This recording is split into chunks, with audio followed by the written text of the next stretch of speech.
에리 프롬이라는 사람이 있어요. 사랑의 기술이라는 책을 썼어요. 사랑의 기술이라는 책이 에리 프롬이 좀 유명한 책인데요.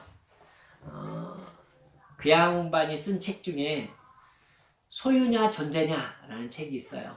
그 책도 참 괜찮은 책이에요. 그 책에서요, 에리 프롬이 사람을 두 가지로 이렇게 얘기를 해요. 첫째는 소유형 인간, 소유형 인간. 두 번째는 존재형 인간, 이렇게 나눕니다. 소유형 인간과 존재형 인간으로요. 소유형의 인간이란 삶의 의미와 목적을요, 뭔가를 소유하는 데 두는 사람이다 라는 뜻입니다. 자기가 뭘 소유했느냐에 따라서 자기의 가치가 결정된다, 이렇게 생각하는 사람이죠. 어떤 사람의 가치를 판단할 때 역시 그 사람이 뭘 가지고 있느냐로 그 사람을 판단하는 거예요. 그 사람의 아파트 평수, 그 사람이 가지고 있는 자동차의 가격, 그 사람이 소유한 어떤 지위, 명예, 이런 것들을 가지고서 그 사람의 가치를 자기가 판단하는 겁니다. 소유형의 인간의 목적은 그럼 뭐겠어요? 자기 소유를 확대하는데 그 사람의 삶의 목적이 있겠죠. 그러니까 이게 사실은 마치 그런 사람은 별로 좋지 않은 사람이야 라는 눈길로 이렇게 생각을 하실지 모르지만, 정확하게 얘기하면 우리 모두 다 그렇게 살고 있어요. 무언가를 가지기 위해서. 그럴 수밖에 없는 게 이 사회가 자본주의 사회이기 때문입니다.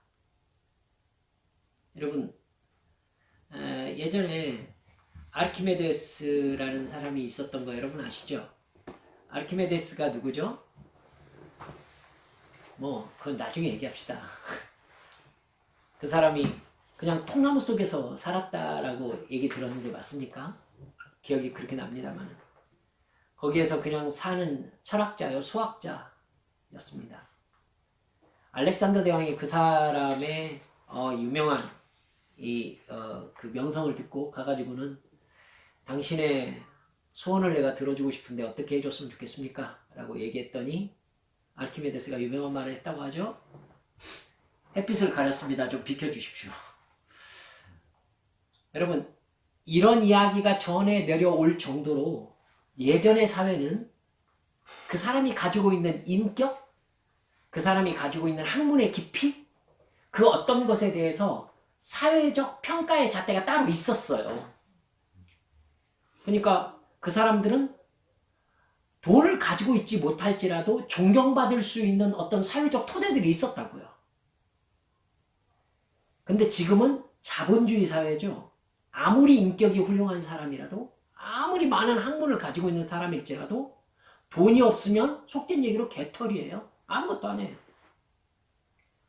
내가 가지고 있는 것이 돈으로서 얼마만큼의 가치를 가지고 있는가로 늘 돈으로 환산되는 사회가 자본주의 사회예요. 따라서 자본주의 사회에서는 모든 사람들이 자본을 소유하기 위해서 일해요. 이게 지금 나쁘다는 얘기가 아니에요. 이런 사회이기 때문에 기독교가 본래의 기독교의 모습을 가지기 대단히 어려운 사회라는 것에 대해서 여러분이 감각을 가지셔야 된다는 얘기예요. 이 세상에 사는 사람들 대부분이 소유형 인간으로 살고 있습니다. 따라서 되게 위험한 게 뭐냐면은, 소유형 인간으로 이루어진 자본주의 사회에서는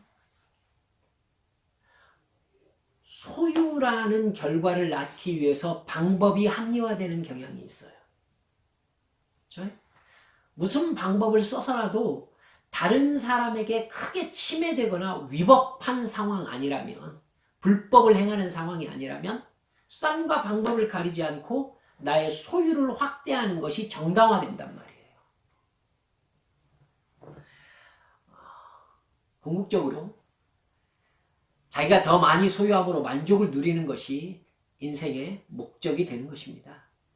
자기 이익과 지배력을 확대하는 것이 삶의 목적이기 때문에 그런 사람에게 윤리 얘기, 도덕 이야기, 인격 이야기, 더 나아가 영적인 차원의 이야기, 무소유? 특별한 사람의 얘기이거나 아니면 현실성이 떨어지는 개념만 있는 이야기일 가능성이 되게 많죠. 그걸 실질적으로 나의 것으로 생각하면서 내가 그 사람이 되고 싶다라는 열망을 불러일으키기 어려운 개념인 겁니다. 인격이 훌륭한 사람이 되어라. 인격이 훌륭한 뭐예요? 돈 하나 없는데. 이런 식의 반응이 나온단 말이죠. 그러니까 소유형 인간의 관심은 무엇이 옳으냐가 아니에요. 무엇이 이익이냐죠. 그 사람의 생각의 기준은 어떻게 하면 이익을 얻을 수 있느냐라는 것입니다.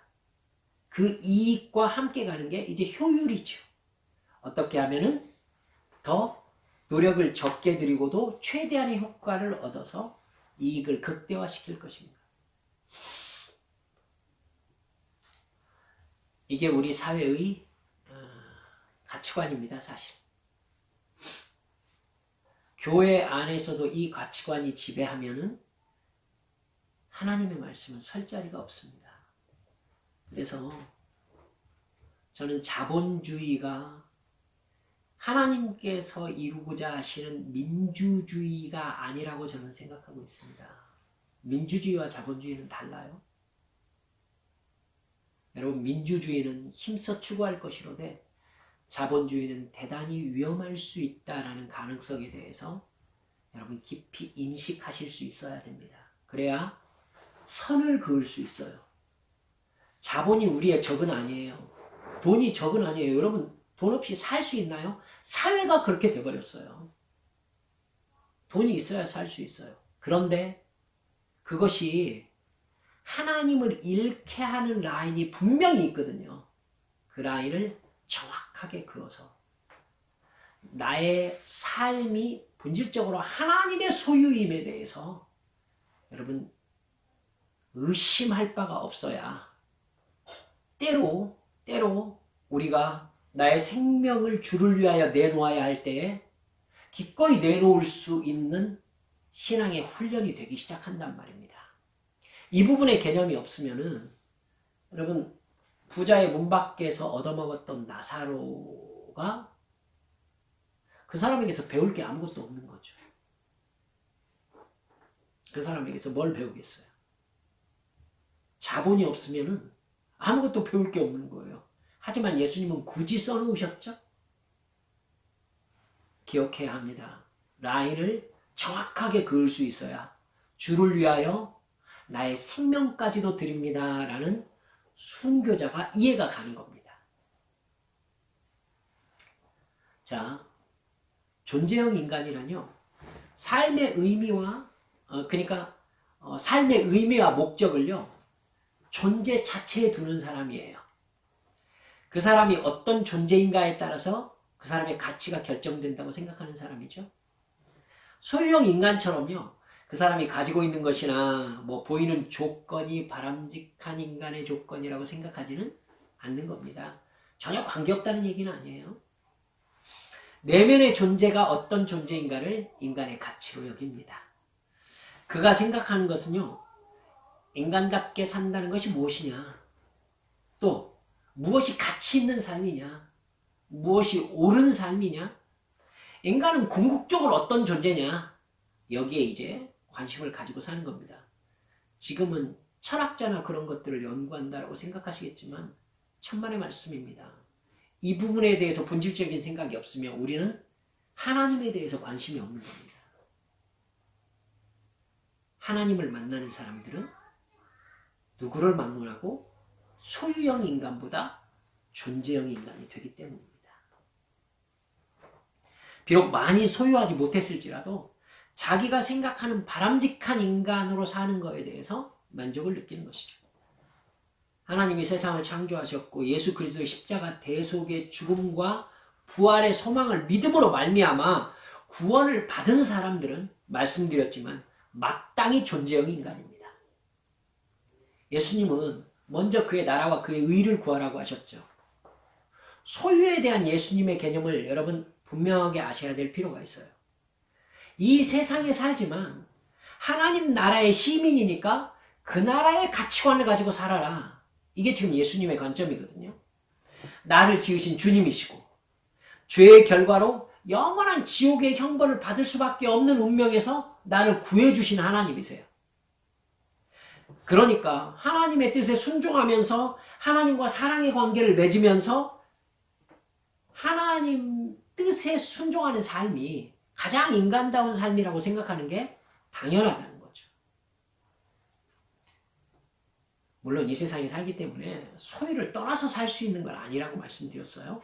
그래서 주님이 먼저 그의 나라와 그의 의를 네가 구하면, 그 나라를 위해서 살면, 그의 의, 즉 무엇이 진정으로 옳은 것인가, 무엇이 인간을 지으신 하나님의 뜻에 맞게 사는 옳은 삶인가, 여기에 붙잡혀 사는 사람에게 어떻게 하시겠다고요?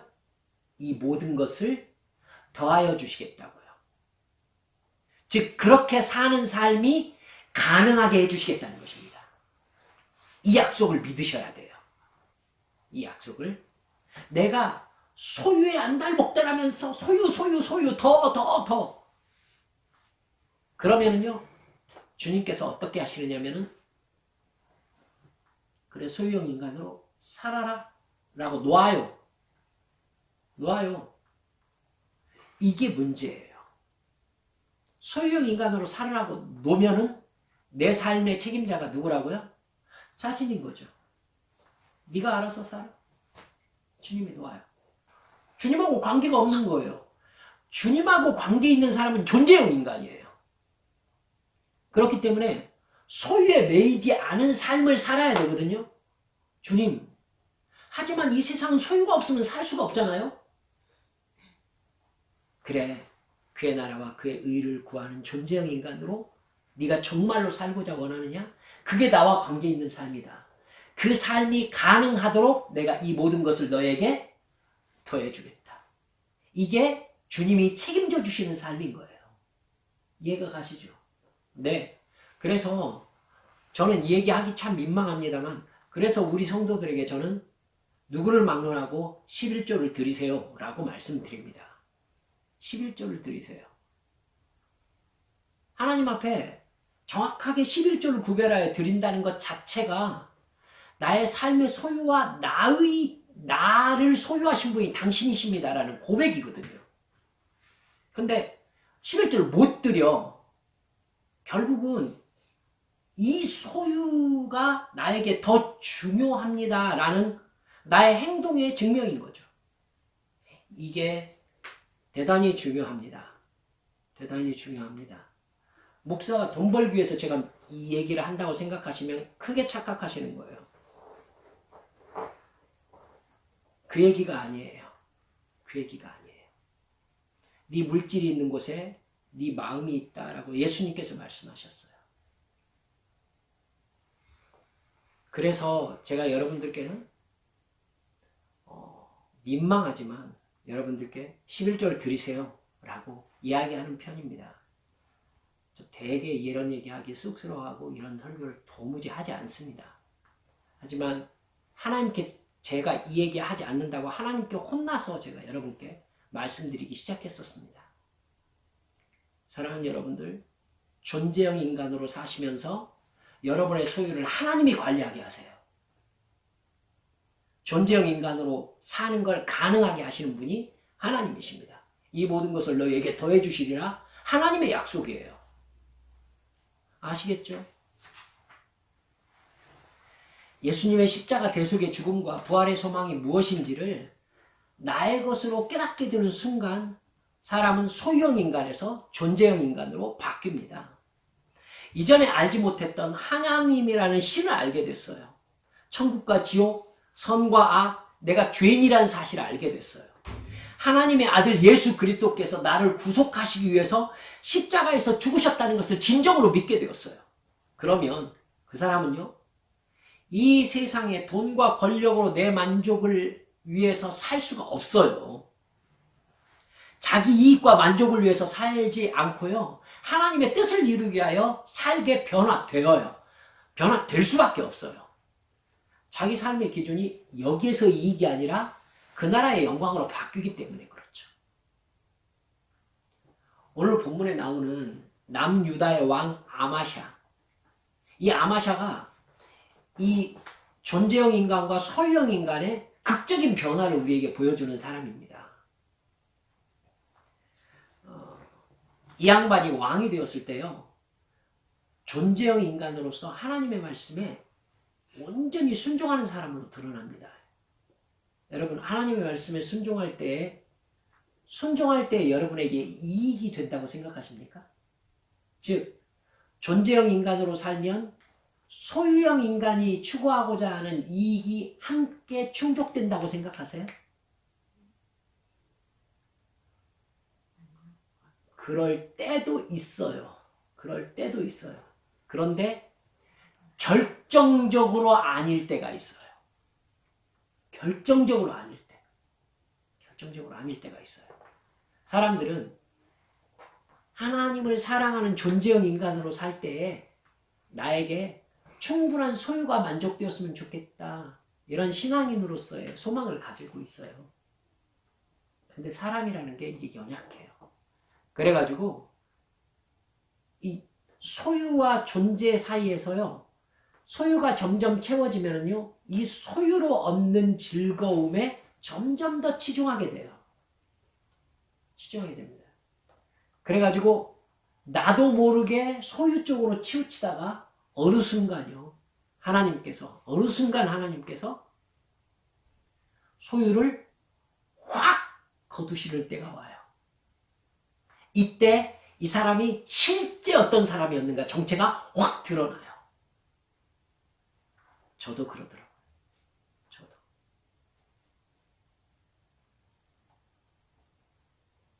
아마샤는요, 자기가 유다의 왕이 되었을 때 아버지 때 되게 어려움을 당했거든요. 그래서요, 자기가 왕위에 올라가지고 군사력을 강화해서 나라를 키워야 되겠다는 열망을 많이 가지게 됩니다. 왕으로서는 당연히 할 만한 생각이죠.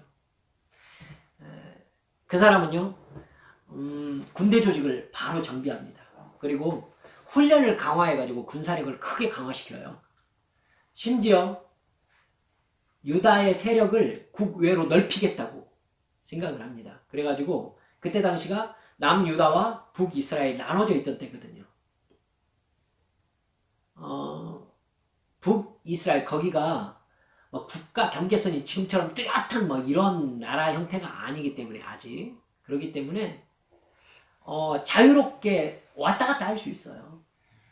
그래서 아마샤가요, 북이스라엘 사람들 10만 명을 용병을 고용을 해요. 여기에 들인 돈이 은 3.4톤이었어요. 은 3.4톤. 엄청나죠? 아마 1만 달란트라고 되어 있을 거예요. 은. 그런가? 성경에? 은 100달란트네요. 은 100달란트로 1만 달란트 나왔고. 은 100달란트. 그럼 3.4톤이거든요. 은 1달란트가 3.4kg이에요. 여러분, 그러니까 엄청난 돈을 들여가지고 용병 10만 명을 고용한 겁니다. 자기 전체 유다 병력의 3분의 1에 해당하는 굉장한 병력이에요. 여러분, 그러면 이 사람이 이렇게 해가지고 유다 남쪽에 있는 에돔이라는 나라를 정벌하고 싶어 했어요, 아마샤는. 왜냐하면 유다가 있고 밑에 남쪽에 에돔이 있는데, 에돔이 계속 국경선을 침범하면서 유다를 귀찮게 하니까 에돔을 짓눌러 놓고 싶었다고요. 그래가지고 에돔을 바로 정벌하려고 합니다. 여러분, 그럴 때 하나님의 사람, 선지자겠죠, 아마샤에게 찾아갑니다. 7절 8절 말씀인데요, 세번역이 부드러워서 제가 그대로 읽어볼게요. 임금님께서는 이스라엘 군대를 데리고 가지 마십시오. 북이스라엘 얘기예요. 지금 남유다 왕이니까. 이스라엘 군대를 데리고 가지 마십시오. 주님께서는 북왕국 이스라엘 곧 에브라임 자손과 함께 계시지 않습니다. 그런데도 임금님께서 북이스라엘 군대를 데리고 출동하시거든 힘써 싸워보십시오. 그러나 하나님께서는 임금님이 대적들 앞에 엎어지게 하실 것입니다. 사실은 무서운 얘기예요. 대적들 앞에 임금이 엎어진다는 얘기는 임금이 죽는다는 의미죠. 하나님께서는 임금님을 이기게 하실 수도 있고 지게도 하실 수 있습니다. 여러분 믿음이 없으면 이게 뜬구름 잡는 얘기입니다. 북이스라엘은 바알 우상 숭배가 만연한 나라였잖아요. 하나님의 영광이 그때 북이스라엘에 함께하지 않았어요. 선지자를 끊임없이 보내면서 회개를 촉구하고 있던 때였거든요. 그러니까 남유다 왕이 북이스라엘 사람들과 하나 되어가지고는 정벌 전쟁에 나아가는 거에 대해서 하나님이 좋아하지 않으신다고 얘기를 한 거예요. 그때 아마샤 왕이 이제 말을 들었는데 이거에 대해서 반응을 하는 이 상황이 이제 돼야 되잖아요. 여기에서 이제 이 사람이 진짜 존재형 인간인가 소유형 인간인가가 확 드러나는 겁니다. 아마샤가 만약에 북이스라엘 10만 명을 돌려보낸다면 무슨 부담을 안아야 되죠? 들였던 돈이 모두 다 그냥 공중으로 날아가는 거죠. 들였던 돈이 날아가는 거예요. 뿐만 아니라 용사 10만 명을 고용했다는 것은 이 사람들이 그 자기 몫의 은만 받고 전쟁해 주려고 죽으려고 왔겠어요? 말씀드렸죠. 전쟁에 참여하는 사람들의 목적은 전리품에 있어요. 전쟁에 이기면은 거기에서 얻을 수 있는 큰 경제적 이득이 있단 말입니다. 그럼 북이스라엘 용병 10만 명은 자기가 일단 자기 몫의 싹스를 받고 왔지만은 전쟁해가지고 돈 벌 생각을 하고 지금 온 거란 말이죠. 그러면 이 사람들이 되게 마음이 상하겠죠. 그냥 가라라고 얘기하면. 뿐만 아니라 정벌 전쟁하러 나아가는 군사력이 크게 약화될 것을 생각을 해야죠. 그 약화된 군사력은 지금 하나님의 사람이 뭘로 채우라는 거예요? 하나님께서 알아서 해주실 거다 이 얘기잖아요. 믿음이 없으면 이게 진짜 뜬구름 잡는 얘기가 되는 겁니다.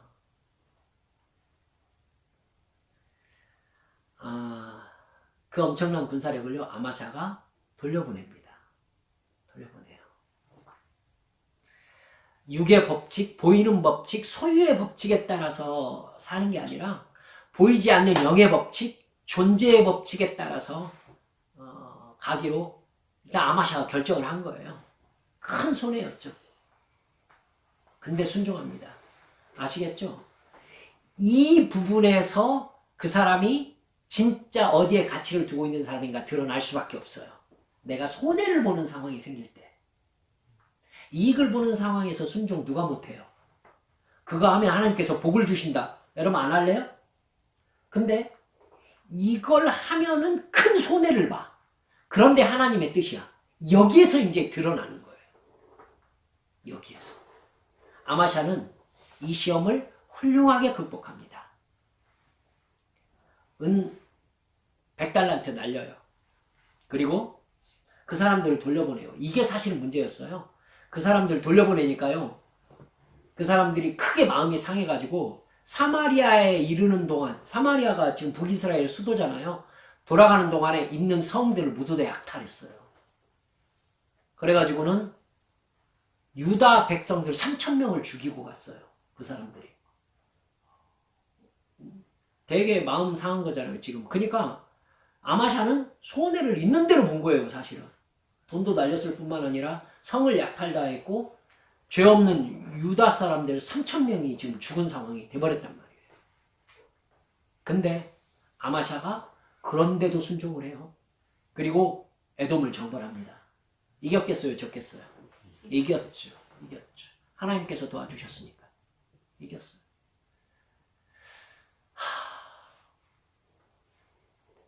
하나님이요. 시험하는 두 가지 패턴이 나타나는데 아마샤에게 이렇게 어려움을 통해서 시험하시고 거기에서 시험을 통과하니까 그 다음에 뭐가 온 거죠? 성공의 시험이 옵니다. 아마샤가 전쟁에 승리하고 나서 에돔을 빠져나오는데, 에돔이, 여러분 혹시 에돔 땅이 어딘지 생각이 나실지 모르겠습니다. 여러분 성경 TV 같은 데 보면은 페트라라고 하는 곳 혹시 기억이 나시나요?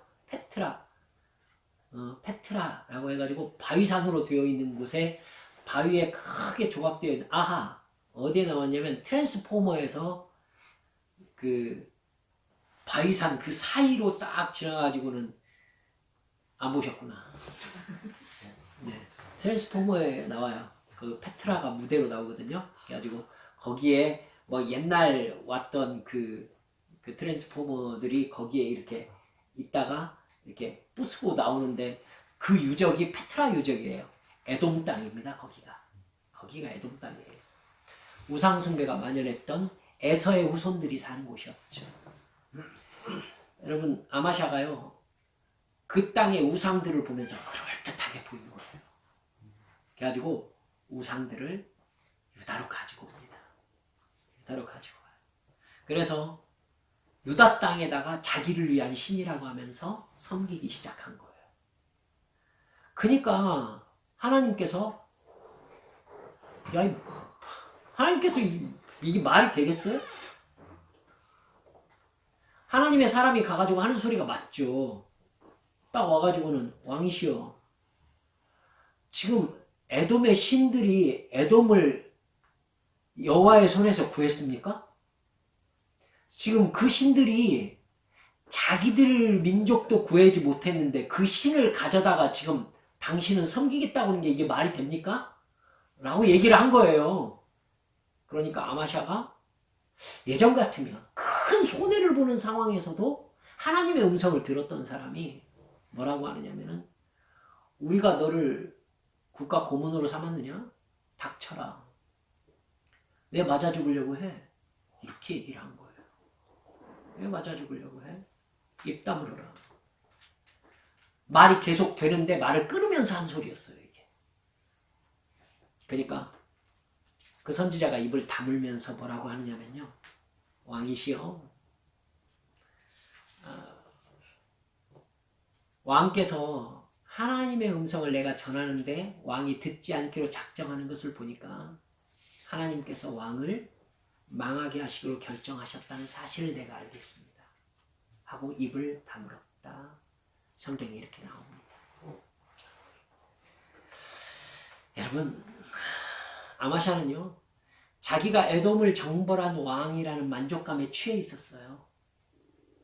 하나님을 바라볼 때는 존재형 인간으로서 하나님의 뜻에 따라 순종하는 올바른 사람이었잖아요, 맨 처음에.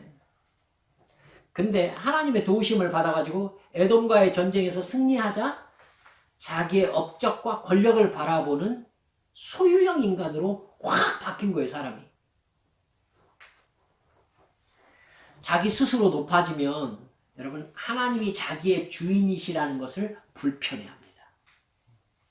자기가 소유가 생기잖아요. 그러면 이것이 하나님 것이라는 게 불편해요.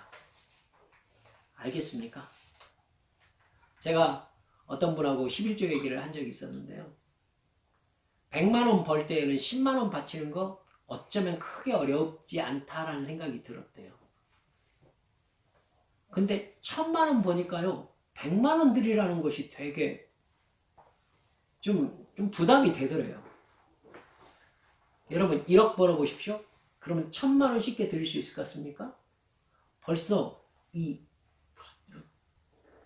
단위가 다른 거예요. 그 무게감이. 점점 안 되더래요.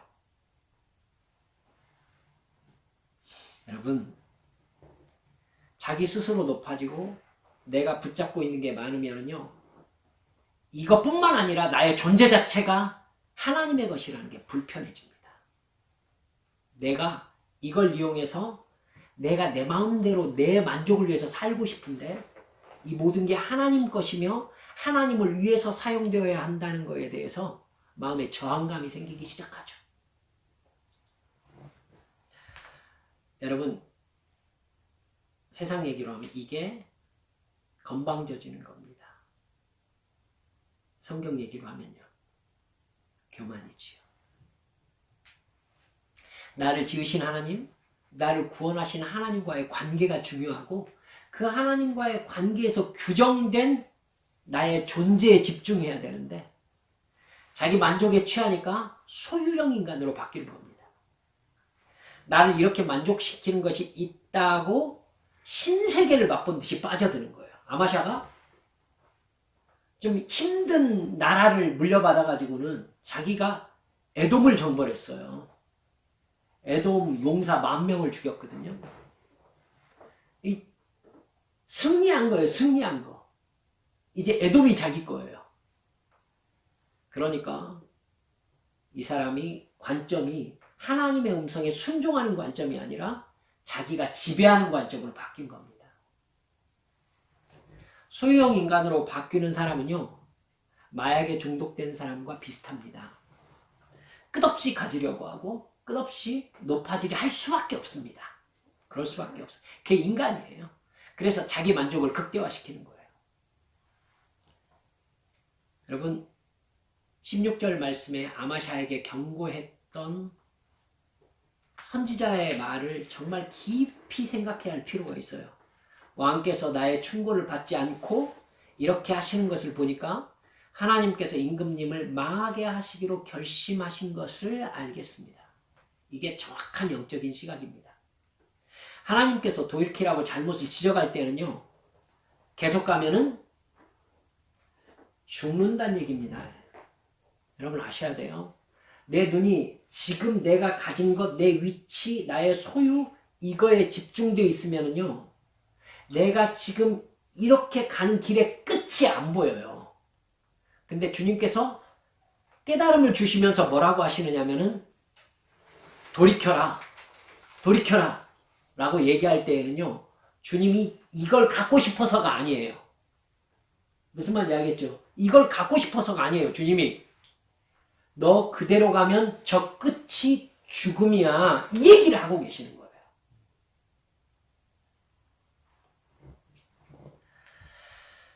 그래서 말씀하시는 게 살리시려고, 은혜를 베푸시려고 하시는 거예요. 살리시려고. 하나님과의 존재적인 관계 속에서 행복을 누리게 하고 싶으신 거예요. 그런 하나님의 말씀을 아마샤가 거부해요. 거부해요. 그러면 아마샤는요, 이미 하나님과의 관계에 관심이 없다는 뜻이죠. 관심이 없다는 뜻이에요. 세상의 소유에 눈과 귀가 닫힌 겁니다. 닫힌 거예요, 이미. 말씀에 순종하기를 거부하고 자기 만족과 세상 즐거움과 세상 자랑을 위해서 끝없이 소유하려는 욕심에 이미 빠져든 거예요, 지금 아마샤가. 그렇게 되면 어떻게 될까요?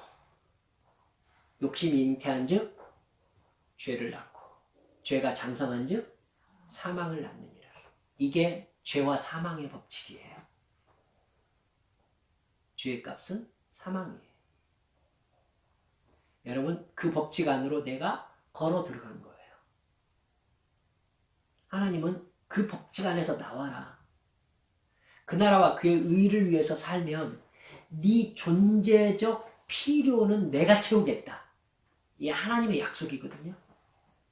그런데 아니, 그거 필요 없어요. 그냥 내가 내 눈에 보이는 대로 이거 내가 누리면서 살 거예요. 라면서 그쪽으로 가요. 하나님은 이 어리석은 자야. 끝이 죽음이라니까. 왜 눈 앞만 바라보는 거야? 라고 주님께서 빠져나오라고 해요. 근데 됐거든요. 이제 당신으로 나하고 상관없어요. 난 지금 뭔가 하나 잡았다고 하면서 그쪽으로 쭉 걸어가요. 그러면 여러분 아시겠죠? 사탄을 내 삶의 주인으로 초대한 거예요, 그거.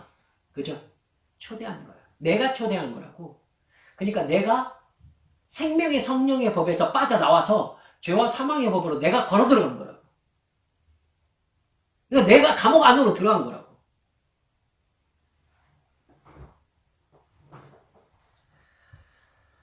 여러분, 저는 이 개념을 받아들이기가 좀 쉽지 않았었는데, 하나님은 뜻을 돌이키십니까?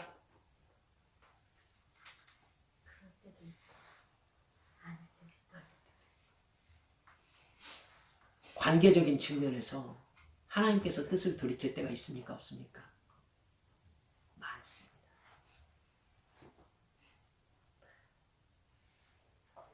관계는 곧 사랑이기 때문에 그래요. 사랑은 혼자 하지 못합니다. 혼자 하지 못해요. 아까 변집사님이 얘기하잖아요.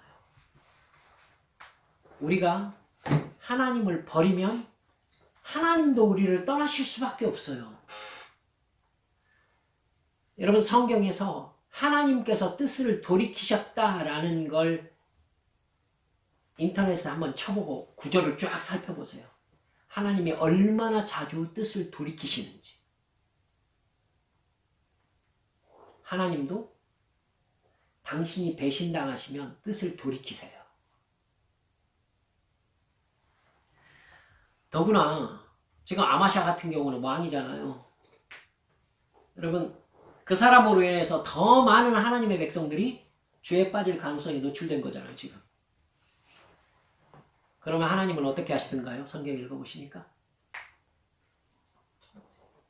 그 사람을 제거하시죠.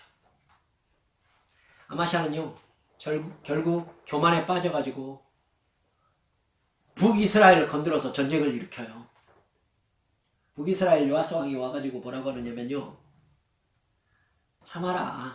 그냥 네 궁에서 편안하게 살아. 네가 에돔 좀 이겼다고 나하고 어떻게 해보려 가지고는 북이스라엘을 좀 어떻게 건드려보고 싶어하는 모양인데 너 그러다 죽는다. 이래요. 근데 아마샤가 그 말을 듣기 싫어해요. 결국 전쟁이 일어납니다. 어떻게 됐을까요? 대패했죠. 대패해서 도망갑니다. 결국 좀 뒤에 반역에 휘말려가지고는 반역이면은 자기 나라 안에서 일어나는 상황이죠. 반역에 휘말려가지고 살해당합니다. 아마샤가. 그래서 아마샤의 시체를 말에다가 싣고 와가지고 다윗의 묘실에 들어가지 못했다라고 나옵니다. 이게 치욕이죠.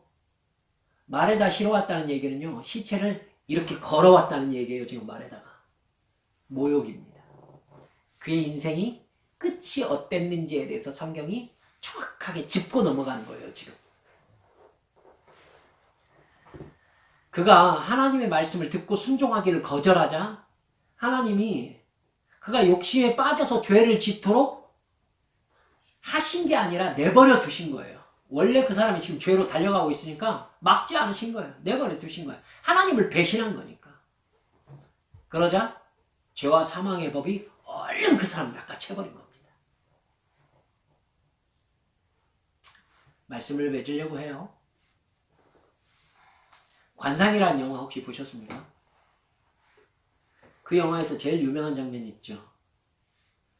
수양대군이 밑에서 이렇게 훅 이렇게 올라오는 장면. 딱 거기가 영화에서 상당 한국 영화에서 유명한 등장씬이라고 얘기를 하더라고요. 훅 올라와요. 그리고 송광호 앞에 딱 서가지고 얘기를 하죠. 이복의 관상가 양반 어찌 내가 왕이 될 상인가 하고 물어보죠. 왕이 될 상인가. 우리는 앞으로 내가 어떻게 될 건지 되게 궁금해합니다. 근데 우리 예수를 믿는 사람들은요, 사실은 오늘 우리가 살펴본 이 아마샤를 바라보는 이 관점으로 나 자신을 살펴보면요, 내가 앞으로 어떻게 될지 크게 어렵지 않게 가닥을 잡아낼 수는 있습니다. 모르겠어요? 알 수 있어요, 이거. 제가 무슨 관점으로 이 얘기하는지 아시겠죠? 아실 수 있어요. 내가 하나님께 복을 받을 것인지 버림을 받는 코스로 지금 가고 있는지 별로 어렵지 않게 알 수 있어요. 하나님의 말씀을 기쁘게 듣고 회개하면서 나의 욕심을 버리는 방향으로 내가 지금 가고 있는지, 아니면 나를 불편하게 하는 하나님의 말씀을 거부하고 내 만족을 위해서 말하고 행동하는지를 판단해 보면요, 끝에 뭐가 있는지를 오늘 본문 말씀에 의해서 알 수 있는 거예요. 주님이 놓아라, 버려라, 돌이켜라 라고 할 때는 그 길이 끝이 죽음이고 저주이기 때문에 말씀하시는 거예요. 순종해라 라고 할 때에는 그걸 순종하지 않았을 때에는 주님께서 극단적인 조치를 취해야 되는 죄악의 길이기 때문에 그래요. 말씀을 거부하는 것 자체가 이미 하나님께서 그를 버리신 증거예요. 이게 선지자의 관점이에요. 당신께서 하나님의 말씀을 거부하시네요. 이것이 뜻하는 바가 뭐라고요? 하나님께서 당신을 망하게 하실 것인지를 내가 알겠습니다. 알고 있는 거죠. 그 결국을 알고 있는 거예요. 하나님이 나를 지으시고 지옥에서 건져내신 신이심을 정말로 믿고 있습니까, 내가? 내가 곧 천국에서 하나님과 얼굴과 얼굴을 대하여 볼 것임을 정말로 실감하고 있습니까? 여러분, 그 믿음을 가지고 있는 사람에게는요, 이 세상에서 사는 삶 동안에 제일 중요한 게 하나님과의 관계죠. 하나님께서 나에게 은혜를 어떻게 베푸셨는지 이미 성경에서 분명히 말씀하고 있어요. 내 존재가 뭔지에 대해서 정확하게 얘기하고 있어요. 정말 중요한 것은 그 사랑에 내가 어떻게 반응하는가예요. 어떻게 반응하는가. 하나님이 말씀하실 때 네 하고 이유 여하를 막론하고 순종의 자리로 네 하고 나아갑니까? 말씀이 언제나 순종하기 기쁠 거라고 생각하지 마세요. 그렇지 않아요. 나는 내 안에 죄의 본성을 가지고 있기 때문에 하나님의 말씀을 들으면은 본질적으로 다 튕겨내게 되어 있어요. 이게 내 육의 본성이에요. 그거 하기 싫다니까요. 그러면 내 마음속에 하기 싫으니까 그거 하지 않아도 돼요? 하나님 아버지 앞에 기도하면서 그 말씀을 순종할 수 있는 마음을 내게 주세요. 참 좋은 기도 같은데요. 내가 불순종하는 이유를 하나님께서 감동하시지 않아서라고 퍼넘기는 기도죠. 그런 기도 우리 하지 말아요. 우리 한빛성도들은 그런 기도 하지 맙시다. 원래 하나님의 말씀은 내가 순종하기 싫게 돼 있어요. 내 본성이. 그럼 어떻게 해야 돼요? 따라서 합시다. 억지로 순종합시다. 그렇습니다. 하나님의 말씀은 억지로 순종하는 거예요. 억지로. 내 속사람의 열망으로 내 겉사람을 짓눌러서 훈련시키는 거예요. 이게 믿음의 길이에요. 하기 싫은 것을 하나님의 말씀이기 때문에 순종하기로 결정하고 억지로 하는 거예요. 그래서 나의 삶의 습관으로 만들어가는 거예요. 습관이 될 때까지. 이해가 가시죠? 이게 순종이에요. 순종했을 때 기쁠 거라고 생각하지 마세요. 주님께서 신령한 기쁨을 주실 때 있어요. 하지만 제가 경험해 보니까 그래요. 신령한 기쁨을 주시다가요, 그 신령한 기쁨도 점점 줄어들어요. 신령한 기쁨도 점점 줄어들어요. 여러분 경험하셨을 텐데. 순종할 때 신령한 기쁨이 점점 줄어들어요. 그럼 왜 점점 줄어들어요? 왜 점점 줄어드냐고. 하나님께서는요, 성령께서 감동하셔서 이끄는 순종이 아니라 내가 그럼에도 불구하고 하는 순종이라는 가치 부여를 하고 싶으시기 때문에 그래요. 그래서 나에게 주님께서 뭐라고 하고 싶으신 거냐면 네가 순종했다 라고 얘기하고 싶으신 거예요. 하나님께서 나에게 내가 너한테 순종하게 해줬잖아, 이 얘기를 하고 싶은 게 아니라 아니다, 너는 그때 다른 걸 선택하고 싶었는데 너는 나에게 순종하기로 네가 결정했다. 그래서 나는 너에게 영광으로 내가 갚아주고 싶다. 이 얘기를 하고 싶으신 거예요, 하나님이. 알겠죠? 그러니까 하나님께서 강권하시는 역사, 하나님께서 막 기쁘게 해주시는 역사 점점 줄어들게 하세요. 그리고 어떤 상황이 다가와요? 사도 바울처럼 감옥에 갇혔는데 내 안에 기쁨이 충만하였다. 지금 현재 상황으로 볼 때는 하나님께 항의해야 될 상황인 것 같은데, 그런데 그 사람이 자기 존재 자체가 없어져 버렸어. 예수 그리스도로 사는 내가 되어버렸어. 이제 하나님의 말씀에 순종하는 내가 나로 익숙해져 버렸어. 그러니 감옥에서도 우리 주님께서 내게 주신 구원의 기쁨으로 인해서 내가 기뻐하고 있다 라고 말하게 되는 거예요.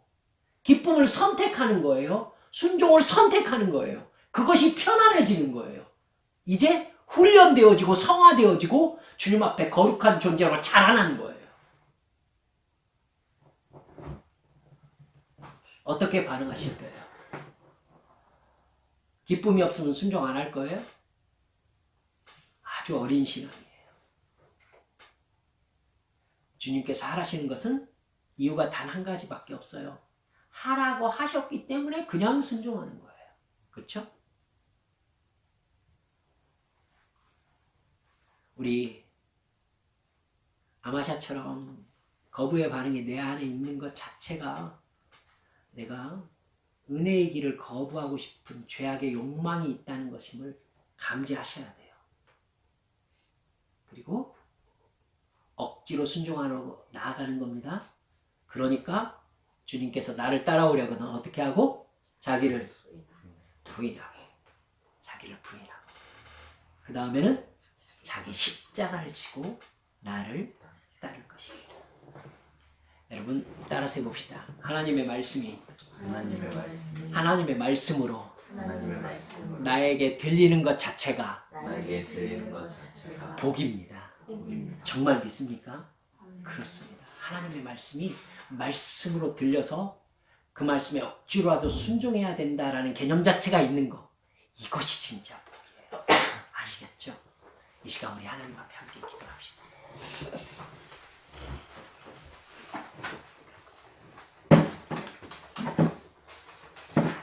우리 하나님 앞에 기도할 때요, 어떤 마음으로 내가 기도하고 있는지 한번 생각해 볼래요?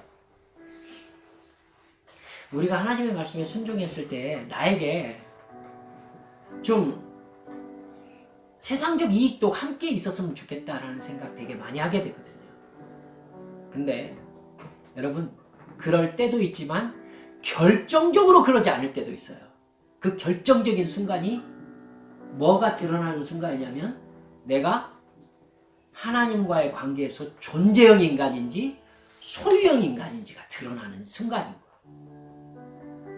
자, 우리 주님의 말씀 앞에 지금 이 시간 정직하게 나를 한번 세워봅시다. 나는 소유형 인간입니까? 존재형 인간입니까? 나는 내 이익을 위해서 하나님의 복을 필요로 하는 사람입니까? 아니면 비록 세상에 그 어떤 유익이 없더라도 하나님의 말씀이기 때문에 순종하리라 결단하며 나아가는 사람입니까? 여러분 답 다 알고 계시잖아요.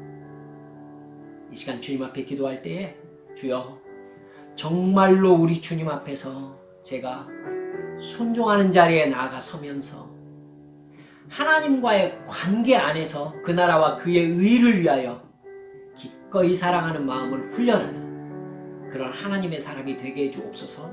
이 시간 수련회에서 하나님 앞에 함께 통성으로 기도하시겠습니다. 기도합시다. 하나님 아버지 감사합니다. 성령님 앞에 주시옵소서.